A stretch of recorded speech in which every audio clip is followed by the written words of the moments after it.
Alright, let's clear up a big headline that's been flying around. Gaza agreed to 7 out of 20 conditions in Trump's peace proposal.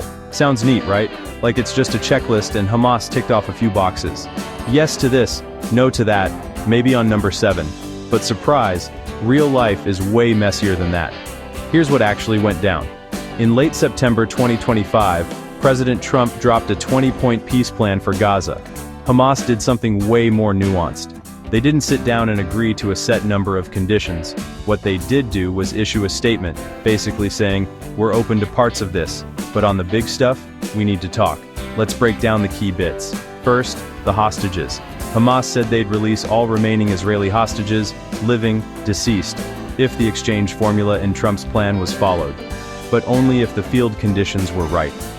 Next, who runs Gaza? Trump's plan wanted an international oversight board.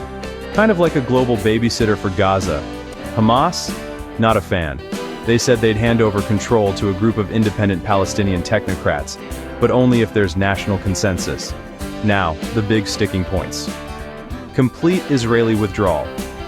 The Trump plan talked about a staged, gradual pullout. Hamas wants all Israeli forces out, period. Disarmament? Trump's plan says Hamas has to give up its weapons. In their statement, Hamas didn't even mention disarmament. That's a pretty loud silence. And as for their own future in Gaza, Trump's plan says Hamas can't play a role in governing. Hamas flat out rejected that. They want influence, at least through a national framework. One more thing. The International Board of Peace, led by Trump himself. Hamas said, nope, not happening. So, to sum up, the only clear agreement was on hostage release. And even that came with conditions.